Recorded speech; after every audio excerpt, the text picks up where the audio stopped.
안녕하세요. 오늘은 우리 민족의 영산, 바로 백두산에 대해 이야기해볼까 하는데요. 이 아름다운 산, 사실 우리가 아는 것보다 훨씬 더 깊고 또 다양한 얼굴을 가지고 있거든요. 자, 저와 함께 그 속으로 한번 들어가 보실까요? 혹시 이런 말 들어보셨어요? 3대가 덕을 쌓아야 볼 수 있다. 백두산 정상 날씨가 워낙 변덕이 심해서 그 맑게 갠 천지를 본다는 게 정말 하늘의 별 따기라는 뜻이죠. 1년에 한 100일 정도만 그 진짜 모습을 보여준다고 하니까요. 이 속담이 괜히 나온 게 아니겠죠? 만약에 정말 운이 좋아서 이런 풍경을 딱 마주하게 된다면, 와, 그건 정말 말로도 할 수 없는 경험일 겁니다. 보세요. 거대한 거울처럼 파란 하늘을 그대로 품고 있잖아요. 이 짙푸른 호수는 하늘과 맞닿은 바다 같다는 느낌을 준다고 해요. 정말 장엄하지 않나요? 아니 근데 이 천지가 도대체 얼마나 큰 걸까요? 9.18제곱킬로미터. 이게 감이 잘 안 오시죠? 쉽게 말해서 서울 여의도 면적의 거의 2배고요. 축구장으로 치면 약 1285개가 들어갈 수 있는 크기래요. 상상해 가시나요? 심지어 평균 수심은 무려 213m나 된답니다. 하지만 말이죠. 이렇게 고요하고 아름다운 호수의 이면에는 완전히 다른 얼굴이 숨어 있습니다. 이 천상의 호수가 어떻게 만들어졌는지 그 기원을 알게 되면 아마 깜짝 놀라실 거예요. 네, 맞습니다. 사실 이 아름다운 산은요, 아주 강력한 힘을 가진 활화산입니다. 지금은 이렇게 고요해 보이지만 과거 인류 역사상 가장 거대한 폭발 중 하나를 일으켰던 말 그대로 잠자는 거인인 셈이죠. 화산의 힘을 얘기할 때 우리가 화산 폭발 지수, 영어로는 VE라는 걸 쓰거든요. 간단해요. 0부터 8까지 있는데 숫자가 클수록 어마어마하게 강력한 폭발이란 뜻입니다. 자, 이제 곧 나올 숫자에 한번 주목해 주세요. 바로 7입니다. 7. 서기 946년쯤에 있었던 백두산의 대분화. 이걸 밀레니엄 대분화라고 부르는데요. 이게 바로 화산 폭발 지수 7을 기록했습니다. 이건요, 인류 역사상 가장 큰 화산 폭발 중 하나로 기록될 만큼 정말 어마어마한 규모였어요. 자, 이 지도를 한번 보세요. 그 위력이 어느 정도였는지 바로 실감이 나실 겁니다. 당시 터져 나온 화산재가 저 동해를 건너서 일본 북부까지 날아갔다고 해요. 이건 뭐 그냥 한 지역의 재난이 아니라 동북아시아 전체를 뒤흔든 엄청난 사건이었던 거죠. 그렇다면 지금은 괜찮을까요? 꼭 그렇지만도 않습니다. 2000년대 초반에요.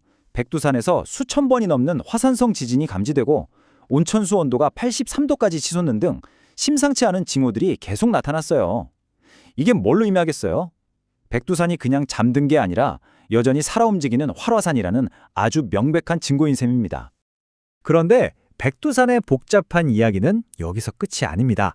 이 산은 단순히 자연의 경이를 넘어서요, 두 나라가 함께 공유하는 지정학적으로도 아주 중요한 장소거든요. 1962년에 체결된 국경조약에 따라서 우리가 아까 봤던 그 아름다운 천지호수, 그 한가운데에 국경선이 그어졌습니다.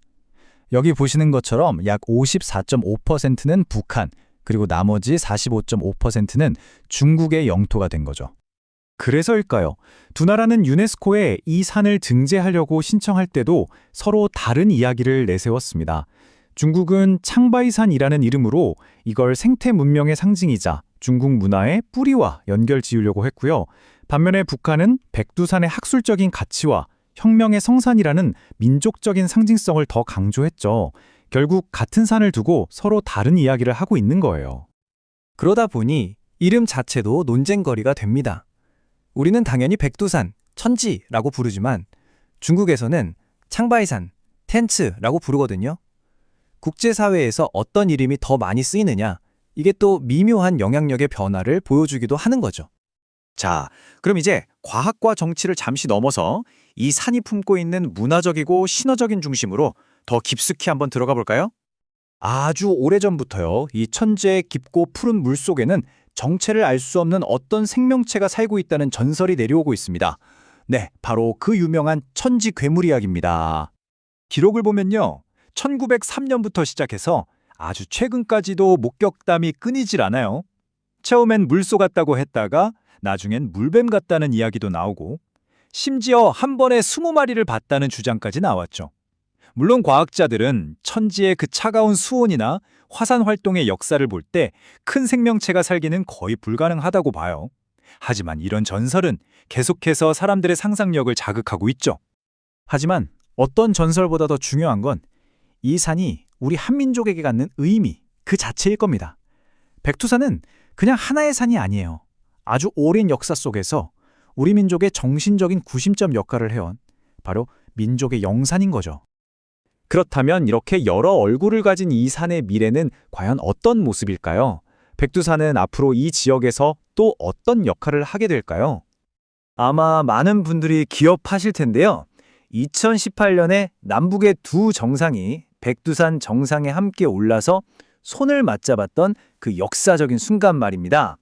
바로 그때 백두산은 분단이 아닌 평화와 화해의 메시지를 전하는 아주 강력한 무대가 되어 주었습니다. 이처럼 백두산은요, 화산월동이라는 거대한 자연의 힘, 또 국경이라는 차가운 정치적 현실, 그리고 신화와 민족 정체성이라는 뜨거운 문화적 의미를 모두 품고 있는 곳입니다. 과연 이 산은 앞으로 우리에게 분단의 상징으로 남게 될까요? 아니면 이 모든 정치적 경계를 넘어서 우리 모두를 하나로 잇는 통일의 씨앗이 될 수 있을까요?